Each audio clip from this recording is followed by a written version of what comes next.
Beliau satu-satunya wanita yang mendapatkan salam langsung daripada Allah Subhanahu wa taala. Kenapa demikian? Beliau wanita yang sangat istimewa.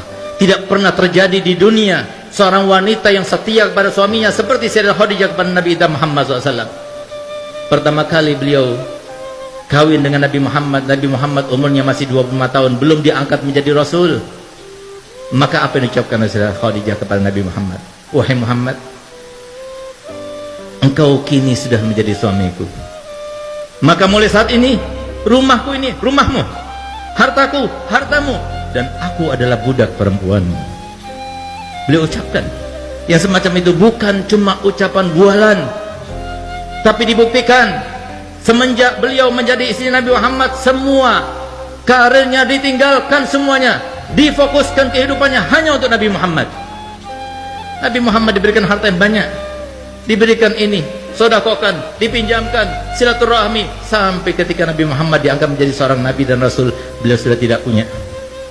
Sampai suatu waktu di sela-sela dakwahnya Nabi Muhammad SAW, beliau pernah ketika masuk ke rumah Sayyidatuna Khadijah, Sayyidah Khadijah sedang menyusui Sayyidah Fatimah. Begitu dia melihat, tertegun matanya. Karena apa? Ternyata air susu yang diminum oleh Sayyidah Fatimah berwarna putih bercampurkan merah. Kenapa? Karena beliau sekeluarga Nabi Muhammad dengan Sayyidah Khadijah dan Sayyidah Fatimah tidak makan 3 hari 3 malam, sehingga tidak keluar lagi air susu yang berwarna putih. Di saat itulah Nabi Muhammad SAW meneteskan air mata, tertegun. Tapi setelah itu, seperti kebiasaannya, setelah selesai Sayyidah Fatimah diletakkan tidur, maka Nabi SAW seperti biasanya tidur di atas pangkuan Sayyidatuna Khadijah. Ketika dia tidur terlelap, tiba-tiba Sayyidah Khadijah meneteskan air mata yang menyebabkan Nabi Muhammad bangun karenanya. Ketika dia bangun, dia melihat Sayyidah Khadijah dalam keadaan menangis. Maka dia tanya, "Wahai Khadijah, engkau menyesal karena telah mengawini aku?" Apa jawabannya? "Tidak, wahai kekasihku. Tidak, wahai kekasihnya Allah. Aku menangis karena dulu waktu aku kaya, karena dulu waktu aku berpengaruh, karena dulu waktu aku punya, aku kerahkan semua yang aku punya untukmu, untuk dakwamu. Sekarang aku tidak punya apa-apa. Aku yang membantumu, aku tidak punya apa-apa. Kalau penyesalan itu ya Rasulullah, kalau engkau anggap aku menyesal karena telah mengawinimu, dengarkan perkataanku. Kalau seumpama aku sudah meninggal dunia, sementara engkau masih membutuhkan biaya, engkau tidak mendapatkan biaya itu, galilah kuburanku, ambillah tulang belulangku, rakitlah, gunakan untuk sampanmu, untuk jadikan sebagai rakitmu, untuk perjalanan dakwahmu. Kalau engkau mau, pergilah ke pasar, juallah, dan hasil penjualannya kau gunakan untuk biaya dakwahmu."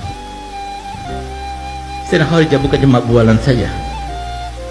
Sampai detik-detik akhir umurnya, ketika beliau dalam keadaan sakaratul maut, yang bahkan beliau tersenyum pun sudah tidak bisa, yang dengan kesaksian Nabi Muhammad dan sumpahnya Nabi Muhammad, "Demi Allah, seumur hidupku aku tidak pernah melihat Sayyidah Khadijah melakukan suatu tindakan, mengucapkan suatu ucapan yang membuat hatiku risau dan galau karenanya. Demi Allah, aku tidak pernah menginginkan sesuatu untuk dilakukan oleh Sayyidah Khadijah kecuali sebelum aku utarakan, beliau sudah melakukannya untukku." Beliaulah ketika beliau dalam keadaan menanggung rasa sakit yang luar biasa ketika sakaratul maut, maka beliau meneteskan air mata di depan Sayyidatuna Fatimah dan Sayyidatuna Ummu Kulsum yang hanya berduaan yang menjaganya Sayyidah Khadijah. Di saat itulah ketika melihat tetesan air mata, maka Sayyidah Fatimah berkata kepada ibundanya, "Ibu, engkau merasakan sakit karena sakitmu?"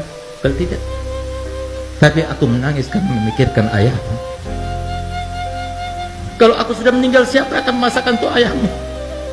Siapa yang akan mencucikan baju untuk ayahmu? Siapa akan menyenangkan hati ayahmu? Siapa akan menghilangkan gundah ayahmu?"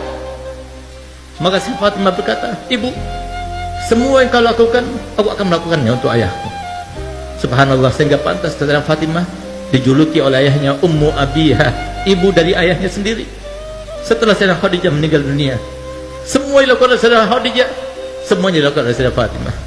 Subhanallah, di saat-saat beliau sedang berkeluh kesah semacam itu, tiba-tiba terdengar suara ketukan yang sangat halus, tidak keras, tidak mengagetkan mereka. Begitu kedengaran suara ketukan yang sangat halus tersebut, maka langsung isi rumah itu Sayyidah Khadijah, Sayyidah Fatimah mengatakan, "Ayahmu datang, bangunkan aku." bangkitkan aku.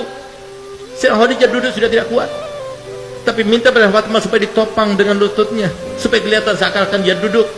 Yang tadinya wajahnya bersenyum saja tidak bisa, dipaksakan untuk tersenyum. Sehingga ketika Nabi Muhammad datang melihat Sayyidah Khadijah dalam keadaan semacam itu, dikiranya oleh Nabi Muhammad Sayyidah Khadijah dalam keadaan sudah baik, sudah enakan. Maka Nabi Muhammad, kalau begitu aku akan meneruskan dakwahku. Dia keluar kembali. Setelah keluar beberapa langkah ke depan, tiba-tiba Sayyidah Fatimah membuka lagi pintunya dan memanggilnya, Abah, Abah, ibu sudah meninggal dunia. Sampai detik-detik akhirnya tidak mau melihat Nabi SAW dalam keadaan risau. Inilah akhlak ahlul bait. Ini akhlak yang diajarkan Nabi Muhammad SAW kepada anaknya, kepada istrinya. Semuanya berkorban untuk apa? Meraih ridhonya Allah.